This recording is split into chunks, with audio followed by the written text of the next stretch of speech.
Halo Nevro Friends, ketemu lagi. Kali ini saya akan membahas A sampai Z tentang infeksi saluran kencing.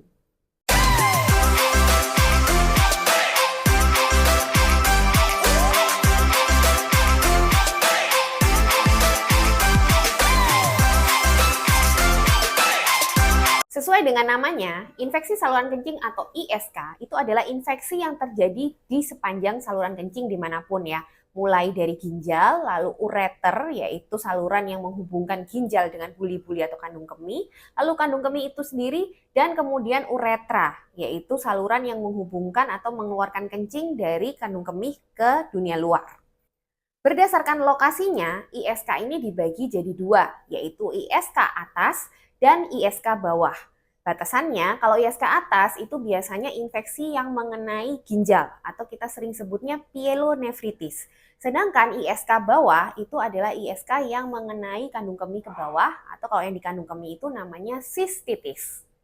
Dibaginya jenis ISK ini menjadi dua lokasi tadi sebenarnya bukan tanpa alasan. Tapi biasanya memang ISK atas dan ISK bawah itu sedikit berbeda dari derajat gejala dan derajat keparahannya. Di mana ISK atas itu dikatakan kondisinya akan lebih berat atau gejalanya lebih berat dan resiko komplikasinya juga lebih besar dibanding ISK yang bagian bawah. Untuk penyebabnya, sama seperti infeksi-infeksi lain, kalau namanya infeksi, pasti penyebabnya adalah suatu kuman atau patogen. Jadi infeksi saluran kencing ini juga sama, penyebabnya bisa bakteri, bisa virus, ataupun jamur dan parasit. Penyebab terbanyak itu adalah bakteri. Dan bakteri ini bisa masuk ke saluran kencing, mulai dari uretra, buli-buli, kandung kemih, ureter, sampai ke ginjal, itu bisa lewat dua jalur ya. Yang pertama adalah jalur dari saluran cerna. Jadi kita tahu lubang dari saluran kencing itu kan lokasinya dekat dengan lubang untuk buang air besar ya. Apalagi kalau pada laki-laki dan perempuan ini nanti akan berbeda secara anatomi. Dimana kalau laki-laki itu saluran kencingnya itu cukup panjang. Jadi termasuk jarang mereka mengalami ISK. Kecuali ada faktor-faktor tertentu yang nanti akan kita bahas. Tapi kalau wanita itu saluran kencingnya cukup pendek. Jadi lebih mudah seorang wanita itu mengalami infeksi saluran kencing dibandingkan laki-laki. Itu jalur pertama. Jalur yang kedua, infeksi bakteri ini juga bisa menyebar lewat darah. Jadi misalnya ada sumber infeksi di tempat lain. Lalu kebetulan orang tersebut memiliki sistem imun yang kurang baik, daya tahan tubuh yang kurang baik, maka bakteri itu bisa menyebar kemana-mana termasuk ke ginjal. Nah, proses kencing itu sendiri sebenarnya adalah proses yang secara alami itu tiap hari seperti membersihkan saluran kencing ya. Jadi kalau kencing kita lancar, maka bakteri-bakteri yang mungkin sempat nempel gitu di mukosa saluran kencing itu akan bisa ikut terbilas keluar. Jadi makanya salah satu faktor resiko terjadinya infeksi saluran kencing itu adalah apabila kencing itu menjadi tidak lancar. Nah, jadinya apa aja sih pencetus terjadinya ISK itu? Ya, tentunya kalau tadi itu yang pertama, ada sumbatan misalnya di saluran kencing. Sumbatan yang bisa terjadi misalnya karena batu atau karena ada tumor dan gangguan anatomis lainnya ya. Itu bisa mengganggu aliran kencing dan akhirnya meningkatkan resiko ISK itu sendiri. Lalu yang kedua, jika kebersihan dari daerah kelamin itu tidak baik.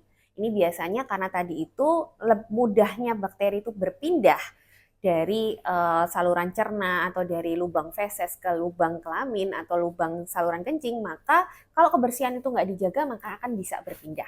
Lalu yang ketiga, adanya kondisi sistemik yang menurunkan daya tahan tubuh.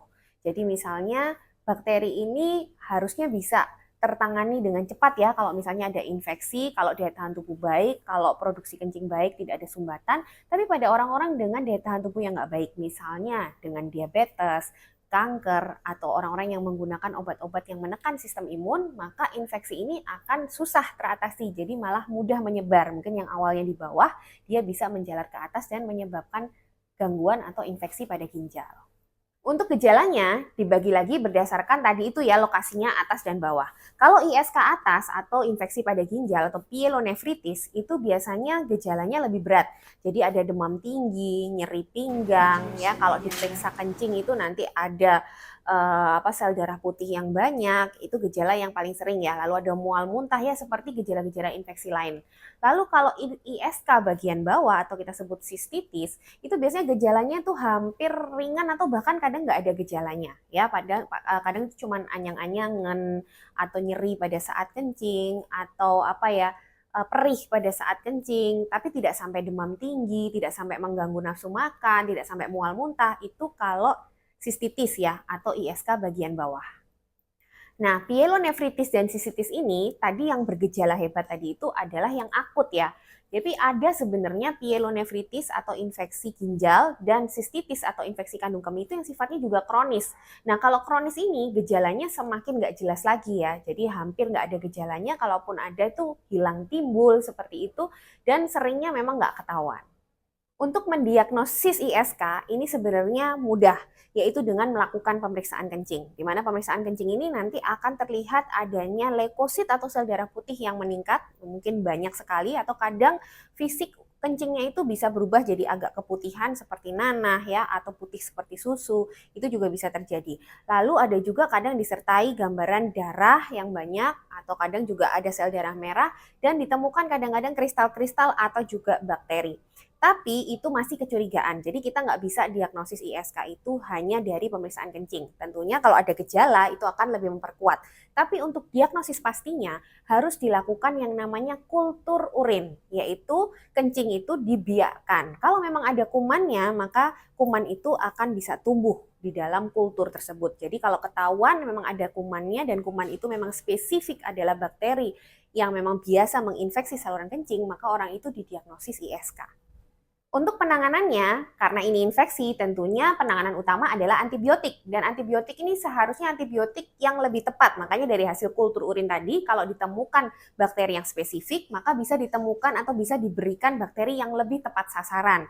Itu utamanya. Selain itu, ya tentunya juga dengan ini ya, mengubah gaya hidup, makan makanan bergizi, sama seperti penanganan infeksi yang lain. Dan jangan lupa untuk selalu mengkonsumsi cairan atau air minum yang cukup supaya membantu pengeluaran atau pembilasan dari urin tadi terhadap bakteri-bakteri yang ada di saluran kencing. Begitulah A sampai Z tentang ISK.